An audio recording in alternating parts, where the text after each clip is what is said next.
Good morning, good afternoon, and good evening, everybody. Thank you for tuning into another Supatease video, and in this one, we are going to be ranking the hero talent trees available for the War Within, and how fun are they. So this is a bit subjective, but there are some credentials that these specializations or hero talents need to meet in order for me to really be able to derive a lot of fun out of them. One is visuals. Does it hit the nail on the head in terms of animations and make you really feel like what the hero talent tree is outlined to make you feel like? And then two, does it change your rotation or make your class think in a different way or alter or enhance abilities of your baseline spec in a way that's really fun and meaningful? That is going to be an important component for it. And then thirdly, which is a bit of a harder one because it's obviously going to come down to tuning, so it's probably more so the first two until we get a little bit deeper into it, is visuals, animation, and fantasy. And then does it provide anything new to the tree? How passive basically is it versus how active is it? So the first one is the Eldrachi Reaver. Now, I've seen some criticisms towards this tree just because it's bugged, and I'm only going to assume that a lot of the bugs are going to be fixed, or I would hope they're going to be fixed before it comes out. So if the bugs are fixed and it comes out the way that it is supposed to, it's going to enhance your throw glaive, changing its animation temporarily, making it purple, and it bounces, and it looks honestly kind of cool. It fits in with the Demon Hunter fantasy. It changes the way that you combo your spells together in order to get different effects. So those are two of the main credentials for the specialization, and it synergizes with baseline talent trees. So for me, I think that it is a pretty solid one. I don't know if I want to say like it puts it over the top, but it definitely meets most of the credentials in terms of fun. You got new visuals, new animations. It makes you think about your class a little differently, and it has synergies with the baseline tree that isn't just you get more damage on a spell, although some of it is. Almost all of them have a little bit of that. You can't really get away from it. Archon for the priest is going to be Halo shoots out and retracts back multiple times. It's going to be very visual. It's not a new visual, but it is a very visual hero talent tree, and it focuses more around AoE damage or AoE healing, obviously, depending on whether or not you're playing the healing specialization or the DPS specialization for priest. But it's very visual. It changes the talents because you're going to be working in likely for more AoE focused builds in that sense. So I think similarly to the Eldrachi Reaver, it's hitting both of those credentials really well. It's well-rounded, solid-looking tree. So we're going to put it up onto the A tier. In order to get to S, you kind of got to go a little bit above and beyond. In my mind, to be able to get onto the S tier. A tier is just, this is really solid. It's likely going to be fun. You're going to notice like some fun builds to be able to go with it, and it's got some visuals tied to it. And S tier is just like going above and beyond. Chrono Warden is going to be replacing your Living Flame. I think it was a Chrono Flame. So it's automatically changing one of your default abilities visually and adding a huge amount of effects. It's changing Hover into a Blink, and it's giving you a lot more durability. And it does synergize with talents, especially for augmentation, I think, more so. Things like Prescience are going to get a lot stronger with this specifically. So if you want your build to focus around those talents, it's definitely going to enhance the flavor and the builds for those available. Preservation may be a little bit less, although you do get extensions on things like your Dream Breath. I think it's definitely more flavorful towards augmentation. So it's got a slight visual animation change, right, with Warp now blinking, but that's a little bit kind of reused, from Mage Blink, and then Living Flame turning into Chrono Flame. So for me, it's getting there. I think it's safe to put it onto A tier. This is almost like, this is solid. I'd feel like pretty confident if I was personally releasing it in terms of new visuals or fun to it, but I don't think it's really going over the top like some of the other ones possibly.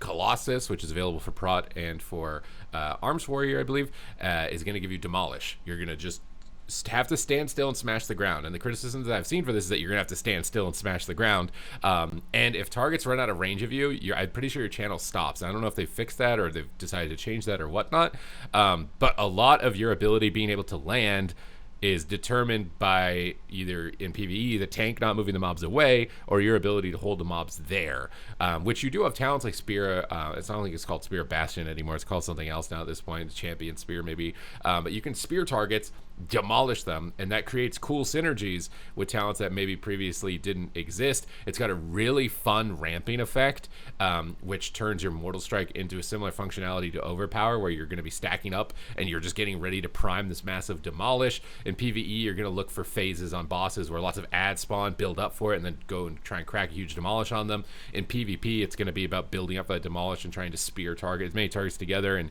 crush them all at the same time. And one of the advantages with it is that demolish actually makes you immune to CC. So you might not be able to move out of a swirly on the ground in PvE, but you're going to be able to immune CC in PvP, and as a warrior, it can be really frustrating to not be able to immune them. So for me, obviously, functionally, PvEers are probably going to rank Colossus really low, but as far as fantasy, we're getting a completely new animation with interesting mechanics. I think it's interesting to have a limitation. Like, you get this huge effect, but it comes with a little bit of a set pack. I feel like those are sometimes the most interesting spells. It completely enhances the flavor for the class. It's going to be adding a little bit of extra durability and survivability as well to your class. So I'm kind of taking a risk with this one. I feel like people are going to get mad about this one, but I actually think Colossus looks really fun. I think it does. And maybe it won't be fun for forever. Maybe you'll get tired of the Demolish playstyle after a while. But initially, as a warrior, like, it's a cool new mechanic, and it makes you really consider, like, talents that maybe you wouldn't have considered before in order to guarantee that you can land the spell. And I think that outweighs the frustrations of the most competitive top 1% Mythic Plusers that are like, well, now I can't move out of the swirly on the ground. I think it's going to outweigh it a bit. Conduit of the Celestials. This is a fantastic visual one. This one is like above and beyond. You will feel this one 100%. You're just going to be calling in Yulon. You're going to be calling in Zwen. You're going to be calling in, I think I can't pronounce the Ox's name. And you're just going to be spinning. You're just going to go into Zen God mode and just demolish everything. It looks super fun, has a huge amount of synergy. Absolutely love it. Conduit of the Celestials, I think, is going to be really enjoyed in all content of the game for monks. It's a fantastic one for Mistweaver and for Windwalker. I think this one did go a little bit above and beyond, so we're putting it up onto the S tier. Dark Ranger, I feel like Dark Ranger, it suffers from being one of the first talent trees that was ever made. And ironically, people being really positive about it. Because I remember interviews, like Jellybeans had an interview, I think, with somebody that worked in part on it or on the team with it, and they seemed to be like, yeah, this looks good. But now, after seeing all the other trees come through and it not really getting too much, if any, sort of tune-up since then, it kind of looks lackluster now. It went from like, yeah, this is pretty decent, to like, whoa, is this really all we're getting?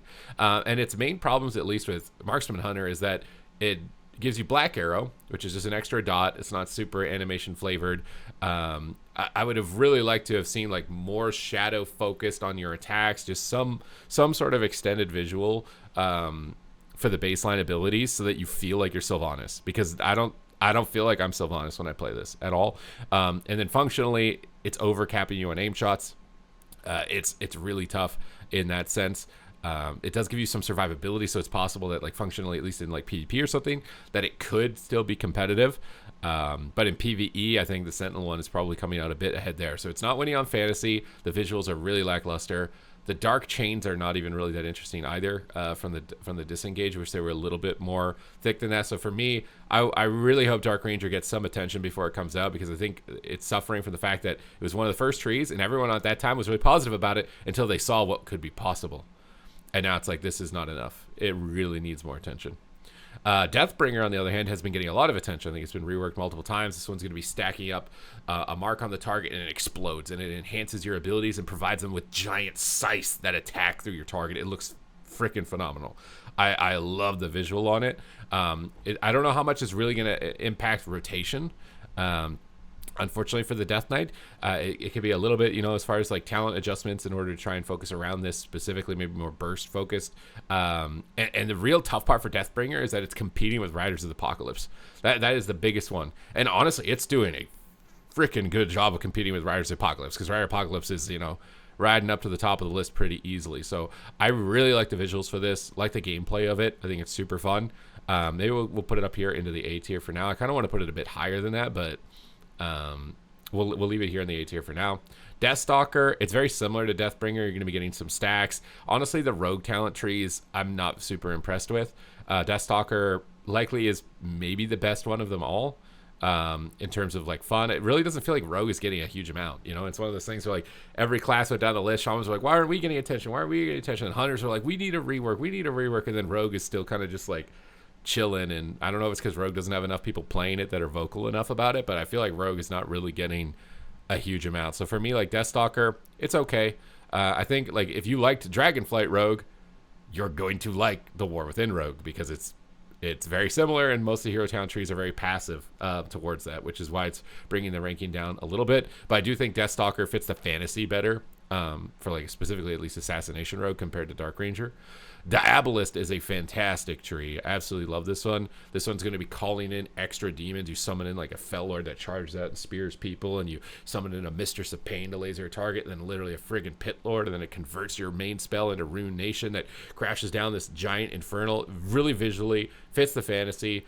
It enhances the gameplay of your class. I should have put like God tier honestly on this tier list. So we'll put it like left to right means that this is the best on that tier, down to the worst, best down to the worst, to be able to differentiate this, because this one was really good. Druid of the Claw, it looks like it could be really competitive, at least for Guardian Druid, but for Feral Druid and PvP, it's probably going to be falling off of it. This isn't made for competitive reasons, because obviously like tuning is going to happen all the time. If you want to stay up to date with that tuning, make sure you hit the subscribe button so you're never missing a beat if your spec ends up getting destroyed. But Druid of the Claw, it enhances one of your abilities. I think it converts it into, I can't remember what the name of the ability is called. It converts it into a new ability, similar to a lot of other hero talent trees, to try and keep down the button bloat, which is nice, but you don't really see it that much. It doesn't happen as frequently.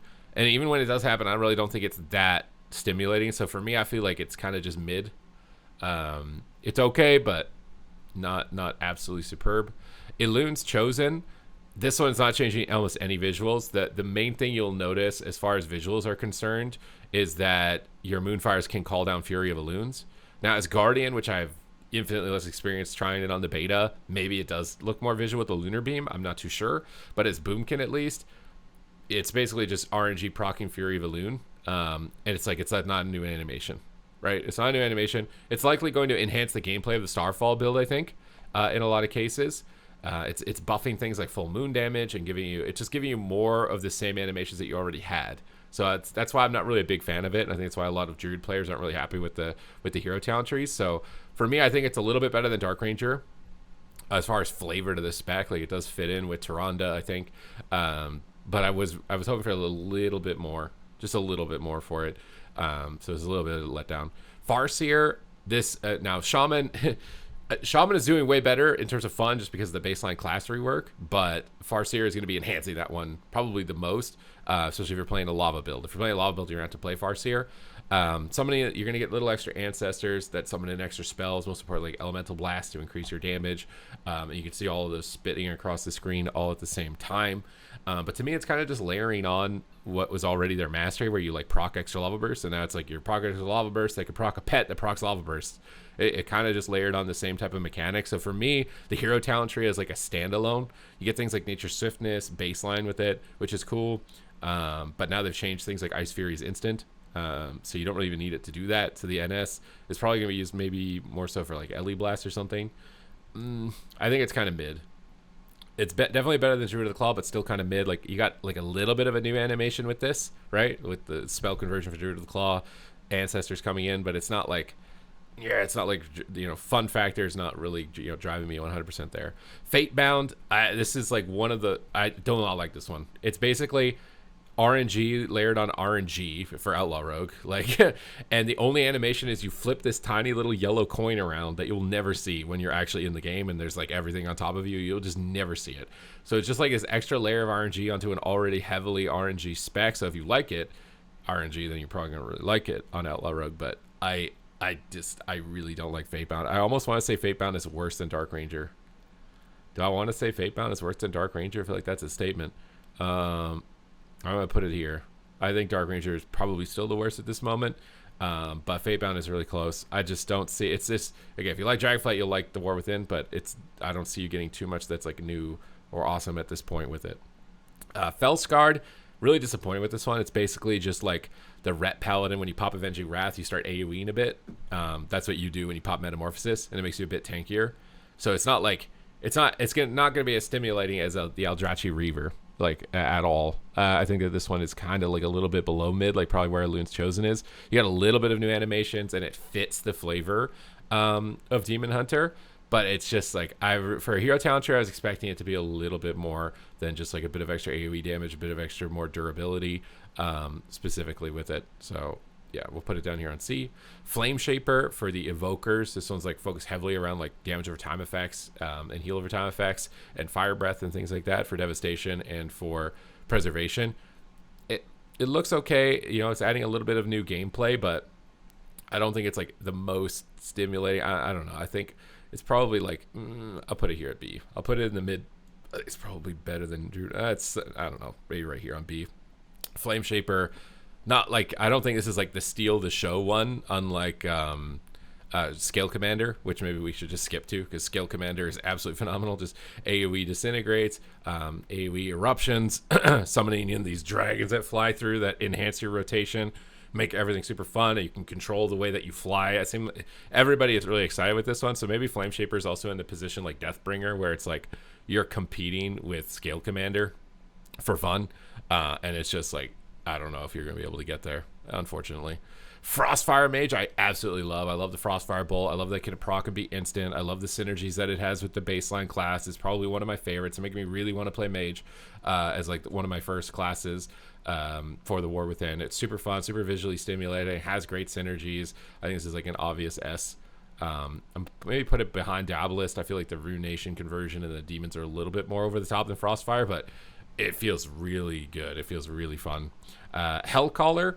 Now I'm forgetting about, this is the Wither one, I'm pretty sure. So you get like this extra dot on the target, and you can kind of like trigger it down. I'm spacing on whether or not Soul Harvest. I think Hellcaller is also the one where you get an active ability, where it gives you a little bit of haste. I think it gives you like, it makes Wither tick a bit faster. This one functionally is looking really OP.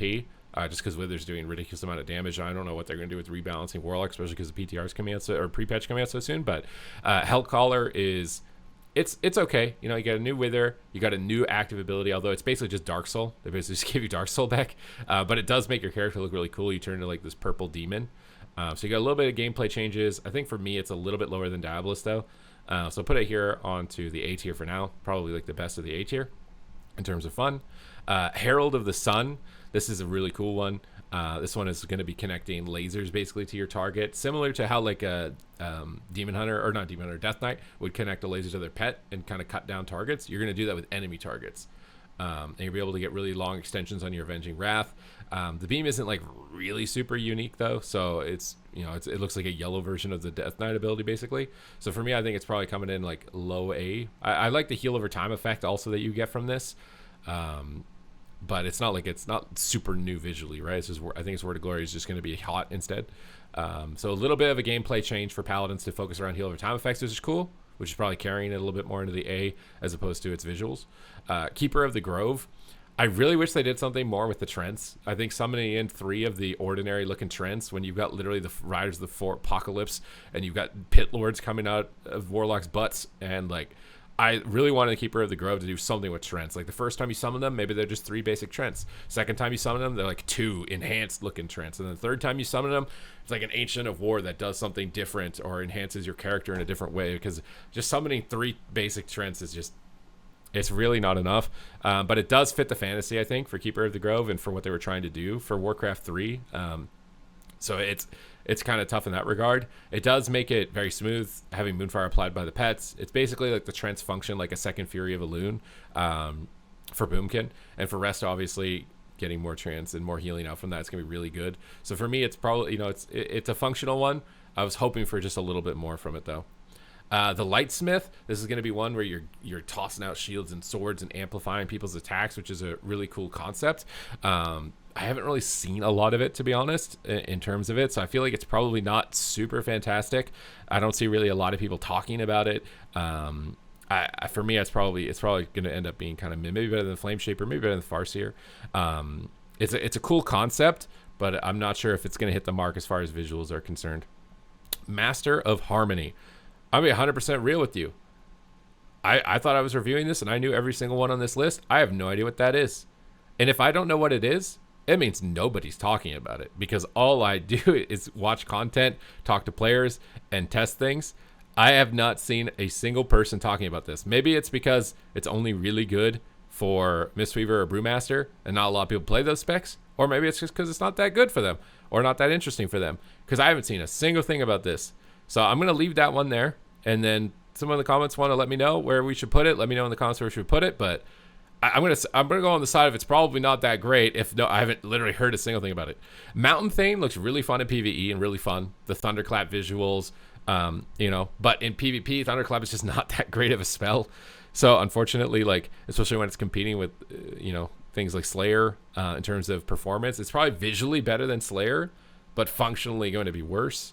I think if you're a PvEer, you absolutely love this one. It's super fun. So this is like a really tough ranking for me overall, like trying to think of the game as a whole. So I'm probably going to leave it on A, maybe like the low end of A, maybe a little higher than Herald of the Sun, maybe a little higher than Chrono Warden. I don't know, somewhere in here. The main one is if you're a PvEer, it's gonna be more fun for this one, I think, than a PvPer. Oracle, this one got changed multiple times. It's been getting buffed a lot more frequently. I think it's gonna be a bit better at this point, but visually, I don't ever remember this one being like as cool as Archon or as cool as Voidweaver or something like that for priests, where you get like this huge animation change. So for me, Oracle, I mean, functionally, it's probably better, but visually, it's really lacking in terms of fun. So I think high B maybe is a safe spot for it. Pack Leader is almost entirely passive. I was really hoping they would do more with this. This is one of those things where it's like, these are hero talent trees. I want this to be focused on Rexar. I want this to be like the Diabolist one, you know, where you summon an image of Huffer, the boar behind you, or you summon an image of Leok, or you summon an image of Misha the bear, and it changes, it buffs your pets in some way or amplifies the fight. It doesn't spam the screen in front of you with more pets, because you already got way more pets than you can really ever handle as Hunter. It's just a visual behind you. Maybe like Udyr from League of Legends, where there was a skin when you switch stances and the eagle stayed above your head. That would have been really sick to have that as some sort of visual, because right now, nah, we're putting it down here. I think it fits better than Dark Ranger functionally, which is why it's a little better than Dark Ranger, but this needed way more in my mind. Way more. It could have been way more. I wanted it to be way more, and it could, you know, it could be doing so much more. Rider of the Apocalypse is just like an auto lock-in S tier. I don't even know, like, I don't know how anything hopes to compete with summoning in the 4 horsemen from Naxxramas, all the enhanced effects that they do, all the little animations that they do. I don't know how anybody's hoping to compete with this. The Rider of Apocalypse, from the first time they announced it, was like one of the best. Sand Lane has some really cool components to it functionally.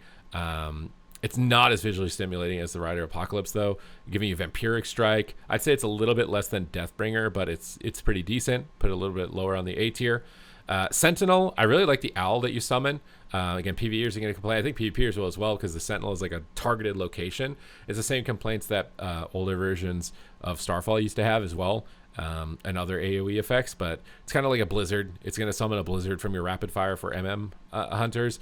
I can't remember what ability it summons it from survival, but it might be Wildfire Bomb or something, but that Sentinel looks really cool. It's just a little owl with a circle floating down, shooting lasers on people, adding a lot of extra damage during your burst. It looks really cool. You got some shield effects. I definitely feel like Tyrande with this one, so I feel like they nailed it with the Sentinel in that regard. Maybe it's not like over the top though, so I'm going to probably put it here on like the A tier for just pretty solid overall. Shadow Pen, it's very similar to the Pack Leader. It's just all passive. It's just all passive. I was really disappointed with that, because the Shadow Pen is such a cool component of World of Warcraft, and I wanted this to be so much more, right? This isn't meant to be a video of me like hating or something like that. It's because I wanted it to be so much more. You know, ideally we want every single one of these to just have something about it that is just making it absolutely fantastic. You're so excited to log into it and go on it and go ham with it. Shadow Pen for me, it's probably down here. It's just, I wish it was more. It could have been so much more. I wish it was more. Slayer, basically it's kind of like Elune's Chosen, where you're going to be proccing these Bladestorm hits where you like spin really quickly. Doesn't make you immune to CC or remove snares or anything like that, unfortunately, but it's visually just not as great, which is why I can see the PvEers preferring Mountain Thane instead. But functionally it's gonna be really good, like with all the execute builds and the building up to your Bladestorm. I love the Bladestorm stacks. The gameplay around Bladestorm is super good. As Fury Warrior, I love having Bladestorm back. So the gameplay is kind of carrying it a bit more for me than the visuals. So it's probably fair to put it like more on the B. The gameplay is really good. I like the execute incorporation and the Bladestorm synergies, but I think the visuals, reusing the Bladestorm animation for the procs and kind of is just left it a little bit, more to be had. Soul Harvester, which now, because I'm doing, like, how many of these am I doing? I'm already forgetting which ones this is. I think Soul Harvester is the one where you summon an image of this purple demon behind your head every time you use, like, Malefic Rapture or something with a succulent soul, which looks really cool. It makes me think of Death Note, where, like, you got, like, the guy dude just following around with the book, and then he coming up behind your head, and he is just blasting out massive damage. So I really like that. And that's as small as it really needed to be as an improvement for some of these specs, was adding that type of animation, because you see that. Whereas, like, adding an extra pet or adding some extra thing in the middle of the fight where you can't see anything with the unicorn vomit of spells coming through. That's why I really liked the Dabalist with the guy being behind you, because all of that surface area or screen space is not taken up by anything, and you can make it passive, maybe it buff or changes, modifies a spell like Diabolus. I really like that concept, so would have liked Soul Harvester to be the same. I do think it's fair to put it onto the A tier. I think the visuals for it are super fun, but it could have been a little bit more. Spellslinger, really fun as Arcane. As Frost, it's a little bit less. I think as Frost, like, Frostfire is just way cooler. But Spellslinger for Arcane is amazing. It's super fun. I think a lot of people are considering Arcane to be, like, one of the best and most fun specs of the expansion, since the rework for it. So, yeah, I feel like we're going to put it a little bit higher. But, again, for Frost, it's basically just Icicles 2.0 is the way that it came across for me. It's cool kind of how it synergized with Frozen Orb, though. I did like those synergies for Frost, which made you think about the talents a little differently, at least. So maybe that will bump it up as well into the S tier. Stormbringer, I was initially worried about this one. I think I had some of the most concerns as far as viability for Elemental and Lightning build, but they buffed Stormbringer. As Enhance, it feels so good now. In PvE, it's absolutely fantastic and really strong. In PvP, I'm still a bit worried about its viability, but that could just be a simple PvP tuning adjustment, upping the damage on Lightning Bolt or something like that. So it's possible it's like a few tuning knobs away from being really good there. And Tempest just needed to get buffed so that when it procs, you don't feel bad that you have to cast it instead of Lightning Bolt, because that's kind of how it was for a while. So Tempest, it's a new animation. You get this big lightning cloud on the ground. It focuses all your builds around lightning, so it makes your talents think differently. So I think it's fair to say that Stormbringer's probably like an A tier. I think it could have maybe been a little bit more, just a little bit, but only a little bit. Templar is going to be calling in these Hammer from the Skies. It modifies one of your baseline abilities to be this really big whack kind of hammer attack, which is really cool. I think that it's solid overall. So for me, it's probably going to come into the A. A little bit above Herald of the Sun, possibly. I can't get this to go where I want it to. Okay, a little bit above Herald of the Sun. Sunfury Mage, super good flavor. Unfortunately, I don't know if it's going to compete with Frostfire, at least as fire, because you get living bombs from Frostfire. But summoning in a Phoenix and looking like Kel'Thas, and you farmed them up remix, and you got that. Like, this thing looks really cool. The Phoenix fits it. They nailed it with this one, with the Kel'Thas one. I don't even really think there's a lot to talk about. I'm going to put it up on the S tier. Totemic, I like the new totem that they made with the eagle on it. It looks really cool. It's added a lot of functionality, at least to Resto Shaman and PvE, with Healing Rain moving around. It's got some functionality in PvP with totems giving you absorb shields if you think you're going to be focused. I think it's more so for enhancement. But I think in PvP, it's probably where it's going to start like not being as interesting. So I like that you can summon in Searing totems though as enhance, and I think it's probably kind of just, I don't know. You do have new animations. It does make you think of your character. I can't be too biased, right? I'm trying to follow the credentials that I've set out for this. So I think Totemic, I'll put like somewhere up here, better than Chrono Warden or something. It's like it's okay. And in PvE, it's fantastic. So if you're PvE, you're absolutely gonna love it. Trickster, I don't like that they initially tried to make Feint a rotational ability. I just really don't like what they tried to do with Rogue, to be honest. As far as gameplay, I don't remember this one adding anything. So, yeah, I'm putting it low there. I think Rogue is going to be, unless something major happens, maybe last second, I don't know, maybe they're procrastinating it, maybe they're putting it to be the last thing. It's going to be phenomenal. I'll have to update this thing, but right now Rogue is just not, it's not it. Voidweaver, all right, this one is so sick. It's just so awesome. You can move cast your Void Ray and just summon in this big purple thing that's going to eat up everything on the battlefield, and your pets turn into more void laser things. Like, no, Voidweaver is sick. We're not discussing this. It changes the way you play. Everything about it's sick. Wildstalker is super strong, but I don't know if it's like super visually stimulating.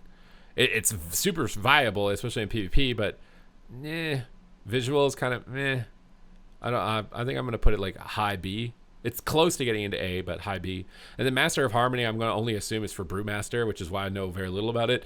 And no one's talking about it. So it's I don't know where to put this, but I'm going to assume it's probably somewhere like here. I'm going to assume it's probably somewhere like here for Master of Harmony, because if it was phenomenal and fantastic, I would have heard, so I would know something about it, right? I think that's like where my logic comes into this. But these are my thoughts so far for the hero talent trees. Let me know what you think down below in the comments. And hopefully they got enough time to juice up some of these ones that are a little bit lower, because a lot of them are really sick. A lot of them are really cool, and I feel like these ones are just, you know, one little visual adjustment, smidge change, little extra flair, a little pizzazzle and sparkle, and these could easily jump up to where the other ones currently are as well. And they have said that these are things they're going to work on throughout the expansion as well, so hopefully that means that anything that does feel like it's gotten left behind will end up getting more attention in the future. But thank you very much for watching the video, and I will see you in the next one.